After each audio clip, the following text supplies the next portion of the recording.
खरं तर आता संध्याकाळचे 8 वाजलेले आहेत आणि माझ्या इथून बरेच सारे ग्रामस्थ निघून गेले 6 वाजताच. त्यानंतर बदलापूरचे चीफ ऑफिसर त्यांचा कॉल आला की तुकारामजी आम्ही येतोय, तुम्ही थांबा. त्यानंतर अंबरनाथचे सावंतसाहेब त्यांचाही कॉल आला का आम्हीसुद्धा येतोय, तर तुम्ही थांबा. म्हटलं आता गावकरी निघून गेलेत, आम्ही जे काय आहे ते डिसिजन तुम्हाला उद्या देऊ. आज आता कोणच नाही आहे, त्यामुळे आम्ही फार वेळ आता थांबं असं वाटत नाही. साहेब म्हटले किती वेळ गेलं तरी चालेल, तुम्ही जितके लोक जमाल तेवढे चालेल आणि तुम्ही त्यांना बोलवा आणि तुमचं आंदोलन ज्या काही पद्धतीने चालू असेल तर आम्हाला प्रशासनाला सहकार्य करण्यासाठी बदलापूरमध्ये अतिशय शहरामध्ये दुर्गंधी झालेली आहे. गेल्या 3 दिवसापासून कचरा उचलला नाही, गाड्या उभ्या आहेत. एक बदलापूर सुसंस्कृत शहर आहे आणि अशा शहरामध्ये वारंवार प्रशासनाची बदनामी होते की सातत्याने प्रशासनावर काही टीका होत आहेत. तर साहेबांनी विनंती केली, गायकवाड साहेब माझ्यासोबत आहेत, त्यांनी विनंती केली की तुम्ही थोडासा आम्हाला वेळ द्या आणि जो वेळ द्याल त्या वेळात आम्ही नक्कीच जे काही काम पूर्ण करता येईल त्या मागण्या आणि ते काम पूर्ण करू.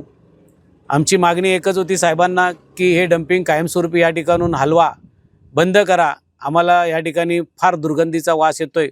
कोणताही कार्यक्रम आजूबाजूला गावात घेताना माश्या असतील, दुर्गंधी असेल, अतिशय त्याचा त्रास होतोय गावात. त्यामुळे हे डम्पिंग ग्राउंड आम्हाला या ठिकाणी नको आहे. त्यामुळे आमची ही ठाम भूमिका आहे आणि राहील. साहेबांनी सांगितलं की थोडा वेळ द्या.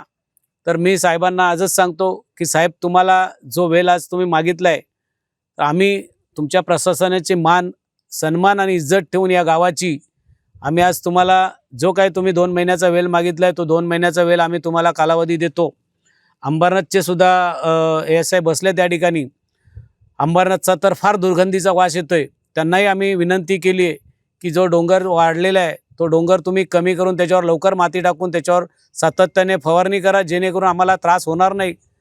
आणि तुम्ही लवकरात लवकर आम्हाला निर्णय द्या आणि आम्हाला सांगा की हे डम्पिंग ग्राउंड 2 महिन्याचा कालावधी आम्ही तुम्हाला दिलेला आहे, त्या 2 महिन्यात हे डम्पिंग ग्राउंड हटलं पाहिजे या ठिकाणून, अशी आज आमची मागणी राहील. आणि ती मागणी आम्ही CO साहेब यांना आम्ही आज करतो. त्यांनी आमच्या मागणीला मान देऊन, त्यांची आम्ही मान उत्तर ठेवून त्यांना आम्ही आज या ठिकाणी डम्पिंग ग्राउंडचा जो आंदोलन आहे तो आम्ही आंदोलन साहेब बंद न करता आम्ही तो स्थगित करतोय, तो पुढे ढकलतोय, एवढंच तुम्हाला आश्वासन देतो.